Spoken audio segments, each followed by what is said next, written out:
രുചിയുടെ കൂട്ടിലേക്ക് എല്ലാവർക്കും സ്വാഗതം. ഇന്ന് നമ്മൾ ഉണ്ടാക്കാൻ പോണത് ചെമ്മീൻ ചോറാണ്. അപ്പോൾ അതിന് വേണ്ടിയിട്ട് ഞാൻ എൻ്റെ ചെമ്മീനൊക്കെ പൊരിച്ചെടുക്കുന്നുണ്ട്. സാധാരണ നമ്മൾ മഞ്ഞളും ഉപ്പും മുളക് പൊടിയൊക്കെ ചേർത്ത് പൊരിച്ചെടുക്കില്ലേ, അതുപോലെ പൊരിച്ചെടുത്തതാണ് കേട്ടോ ഇത്. ഇനി നമുക്ക് ഇതിൻ്റെ മസാല റെഡിയാക്കി എടുക്കണം. അപ്പോൾ ഞാനിവിടെ കുറച്ച് വെളിച്ചെണ്ണ ഒരു പാത്രത്തിലേക്ക് ഒഴിച്ചു കൊടുത്തിട്ടുണ്ട്. അതിലേക്ക് പട്ടയും കറിയാമ്പും തക്കോലവും പിന്നെ കുറച്ച് ജീരകവും കുരുമുളകൊക്കെ ചേർത്തിട്ടുള്ളത് ഇട്ട് കൊടുത്തിട്ടുണ്ട്. അതിൻ്റെ കൂടെ തന്നെ സവാളയും ഇട്ട് കൊടുത്തിട്ടുണ്ട്. 2 സവാളയാണ് ഞാനിവിടെ എടുത്തേക്കുന്നത്. അത് നേരിയതായിട്ട് അരിഞ്ഞിട്ട് അത് നല്ലപോലെ ഒന്ന് വാട്ടിയെടുക്കുന്നുണ്ട്. അപ്പോൾ അതിൽ നമ്മൾ പൊരിച്ചെടുത്തിട്ടുള്ള ആ വെളിച്ചെണ്ണയും കൂടി ഇതിലേക്ക് ഒഴിച്ചു കൊടുക്കുന്നുണ്ട് കേട്ടോ. നമ്മൾ ചെമ്മീൻ ചോറ് ഉണ്ടാക്കാനായിട്ട് ചെമ്മീൻ പൊരിച്ചെടുക്കുന്നത് വെളിച്ചെണ്ണയിൽ പൊരിച്ചെടുത്താൽ കുറച്ചും കൂടി ടേസ്റ്റാണ് കേട്ടോ. അപ്പോൾ അതിൽ ബാക്കി വരുന്ന വെളിച്ചെണ്ണ നമുക്കിതിലേക്ക് ഒഴിക്കാം.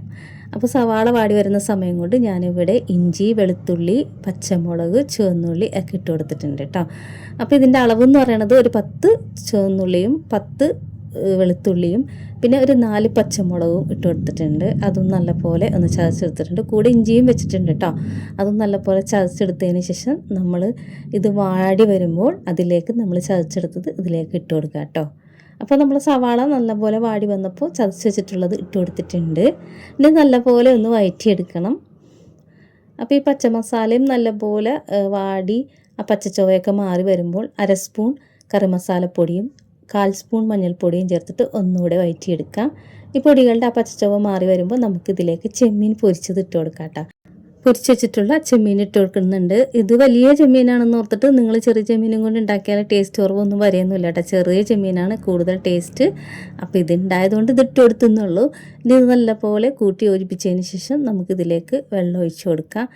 വെള്ളത്തിൻ്റെ അളവെന്ന് പറയണത് നമ്മൾ സാധാരണ ബിരിയാണിക്കൊക്കെ ഇടുന്ന അരിയാണെങ്കിൽ 1 ഗ്ലാസ് അരിക്ക് 2 ഗ്ലാസ് വെള്ളമാണ് ഒഴിച്ചു കൊടുക്കേണ്ടത്. ഇതിലേക്ക് 1 ടേബിൾ സ്പൂൺ ഉപ്പും ഒരു വലിയ തക്കാളി അരിഞ്ഞതും ഇട്ട് കൊടുത്തിട്ടുണ്ട്. ഞാനിവിടെ 2 ഗ്ലാസ് അരിയാണ് എടുക്കുന്നത്. അപ്പം 4 ഗ്ലാസ് വെള്ളം ഒഴിച്ചു കൊടുത്തിട്ടുണ്ട്. ഇത് നല്ലപോലെ ഒന്ന് മിക്സ് ചെയ്ത് കൊടുത്തതിന് ശേഷം നമുക്കിത് അടച്ച് വെക്കാം. ഒന്ന് തിളച്ച് വരുമ്പോൾ നമുക്ക് കഴുകി വെച്ചിട്ടുള്ള അരി ഇട്ട് കൊടുക്കാം. അപ്പോൾ വെള്ളം നല്ലപോലെ തിളച്ച് വന്നിട്ടുണ്ട്. ഇനി നമുക്ക് അരി ഇട്ട് കൊടുക്കാം. അതിൻ്റെ കൂടെ 1 സ്പൂൺ മല്ലിയും കൂടി ഇട്ട് കൊടുത്തിട്ടുണ്ട്. ഉണ്ടെങ്കിൽ ഇട്ട് കൊടുത്താൽ മതി. അപ്പോൾ ഞാനിവിടെ നമ്മൾ സാധാ ബിരിയാണി വെക്കുന്ന അരിയാണ് ഇട്ട് കൊടുത്തിട്ടുള്ളത്. നിങ്ങൾക്ക് വേണമെങ്കിൽ നമ്മുടെ സാധാ ചോറ് വെക്കുന്ന അരിയാണെങ്കിലും ഇട്ട് കൊടുക്കാം. ആ അരിയാണെങ്കിൽ നമ്മൾ 1 ഗ്ലാസ്സാണ് എടുക്കുന്നതെങ്കിൽ ഒരു 3 ഗ്ലാസ് വെള്ളമാണ് ഒഴിച്ചു കൊടുക്കേണ്ടത്. ഇനി ഇതിലേക്ക് 1 ടേബിൾ സ്പൂൺ വെളിച്ചെണ്ണ കൂടി ഒഴിച്ചു കൊടുക്കുന്നുണ്ട്. ഇനി നമുക്കിത് അടച്ചു വെച്ചിട്ട് വേവിച്ചെടുക്കാം. ഇടയ്ക്ക് ഇതിൽ വെള്ളം വറ്റുന്നതൊക്കെ നോക്കണം, ഒന്ന് ഇളക്കിയൊക്കെ കൊടുക്കണം കേട്ടോ. അപ്പോൾ ഇത് കുറച്ച് വെള്ളം വറ്റി വന്നിട്ടുണ്ട്. ഇനി കുറച്ചും കൂടി വെള്ളം വറ്റി വരാനുണ്ട്. അപ്പോൾ ഈ ചെമ്മീൻ ചോറ് നമ്മുടെ സാധാ അരി വെച്ചിട്ട് തന്നെ കുക്കറിലും നമുക്ക് ഇതുപോലെ തന്നെ റെഡിയാക്കി എടുക്കാൻ പറ്റും കേട്ടോ. അപ്പം നമ്മളുടെ ചോറിൻ്റെ വെള്ളം ഒരുവിധം വറ്റി വരുന്ന സമയത്ത് നമുക്കിതിലേക്ക് നാരങ്ങയുടെ നീര് ഒഴിച്ചു കൊടുക്കാം. ഒരു പകുതി നാരങ്ങയുടെ നീര് ഒഴിച്ചു കൊടുത്തതിന് ശേഷം ഒന്നുകൂടെ ഇളക്കി യോജിപ്പിച്ചെടുക്കാം. അപ്പോൾ ഈ നാരങ്ങ നീരൊക്കെ എല്ലായിടത്തും പിടിക്കുന്ന രീതിയിൽ ഒന്ന് മിക്സ് ചെയ്ത് കൊടുത്തതിന് ശേഷം ഒന്നുകൂടെ അടച്ചു വെച്ചിട്ട് കുറച്ച് സമയം വെച്ച് കഴിഞ്ഞാൽ നമ്മളുടെ ചോറ് ഇവിടെ റെഡിയാകും. അപ്പോൾ നിങ്ങൾ കുക്കറിലാണ് ഇത് ചെയ്യുന്നതെങ്കിൽ ഞാൻ ഈ പറഞ്ഞ അളവിൽ തന്നെ നമുക്ക് കുക്കറിലും വെക്കാവുന്നതാണ് കേട്ടോ. കുക്കറിൽ വെക്കുമ്പോൾ ഒരൊറ്റ വിസിൽ വരുമ്പോൾ തന്നെ ചോറ് റെഡിയാകും. മറ്റേ നമ്മൾ സാധാരണ ഉണ്ടാക്കുന്ന അരിയാണെങ്കിൽ 2 വിസിലും എടുത്താൽ മതി. ബാക്കി എല്ലാ അളവും കാര്യങ്ങൾ ഇതുപോലെ തന്നെയാണ്. അപ്പോൾ നമ്മളുടെ ചോറ് ഇവിടെ റെഡി ആയിട്ടുണ്ട്. നല്ല ടേസ്റ്റാണ് ഇത് കഴിക്കാനായിട്ട്.